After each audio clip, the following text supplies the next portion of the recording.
তুমি তো আমাকে পছন্দই করো না। তুমি তো জানোই, তাই না? আচ্ছা জান, আমার রাগ করে না। আমি তো তোমার সাথে একটু মজা করছি। আই লাভ ইউ জান।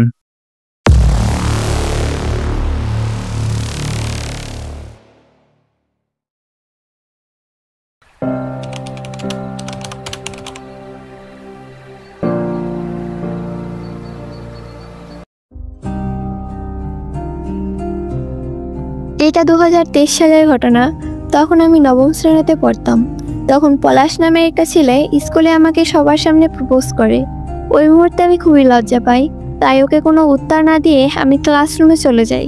পরের দিন যখন আমি স্কুলে যাই, তার সাথে দেখা হয়। তারপরে তার নাম্বারটা দিয়ে আমাকে বলে বাসায় গিয়ে আমাকে ইমোতে অ্যাড করে মেসেজ দিও।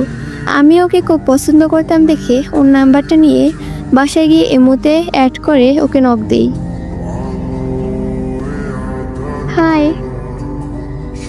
কেমন আছেন? ভালো আছি, কিন্তু আপনি কে? গেস করো আমি কে। পারি না, পরিচয়টা দেন প্লিজ।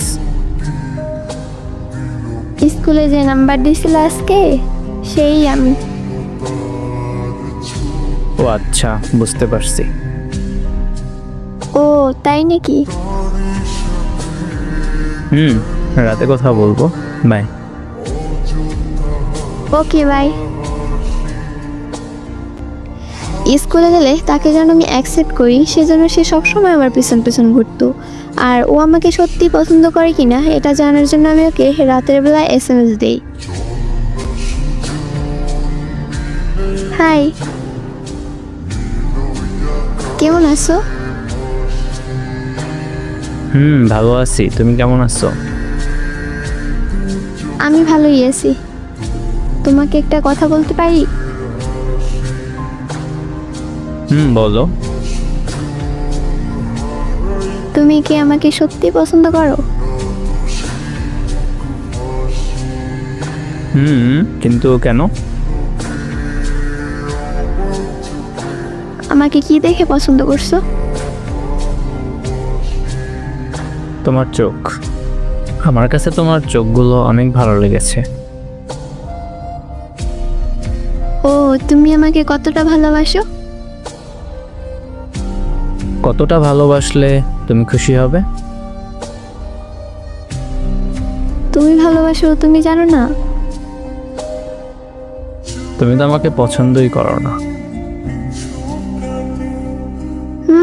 তুমি তো জানোই, তাই না?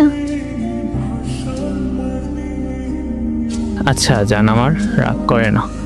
আমি তো তোমার সাথে একটু মজা করছি। আই লাভ ইউ জান। কি? যা শুনেছো সেটা রিপ্লাই করো।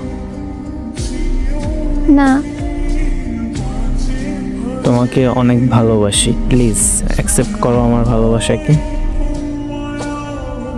ওকে, আই লাভ ইউ টু জান। সত্যি বলছো? সত্যি।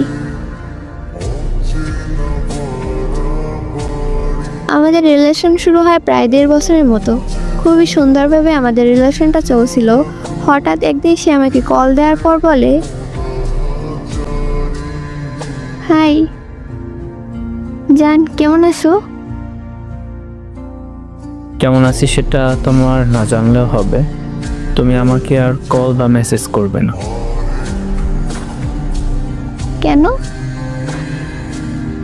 তোমার সাথে আমি আর কোনো সম্পর্ক রাখতে চাই না।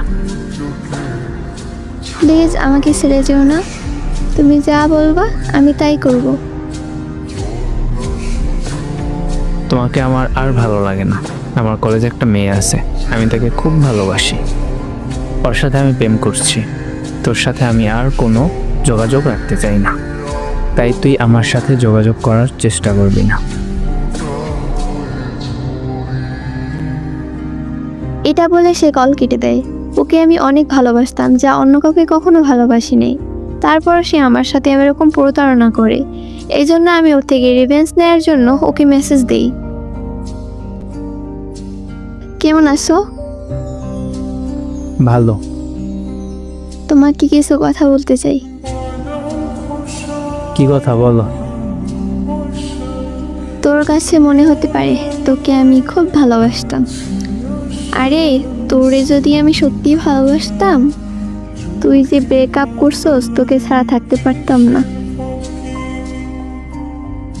আর তোর সাথে যে আমি এতদিন কথা বলছি, সব টাইম পাস ছিল। তুই কি মনে করছস টাইম পাস শুধু তুই করতে পারস? আমিও পারি। বাই, ভালো থাকিস।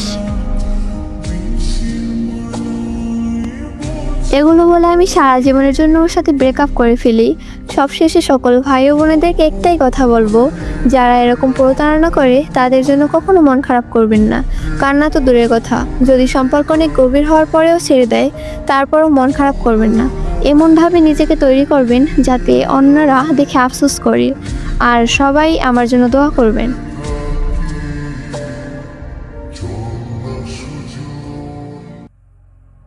আসসালামু আলাইকুম। এই গল্পে আমার বলার মতো কিছুই নেই, যা বলার মেয়েটাই সেসব বইলা দিছে। তো যেরকম ভাবে প্রতারণার শিকার হন না কেন, কখনো ভেঙে পড়বেন না, নিজেরা সবসময় শক্ত রাখেন এবং এমনভাবে থাকার চেষ্টা করবেন যে আপনার সাথে প্রতারণা করেছে, মানে প্রতারক যেন না বুঝতে পারে যে আপনি কষ্টে আছেন। ঠিক আছে, এরকমভাবে নিচে থাকবেন। যাই হোক, গল্প আমার কাছে খুবই কম আছে। জলদি গল্প শেয়ার করতে চাইলে জলদি আমার পেজে নক দিয়েন। কেমন?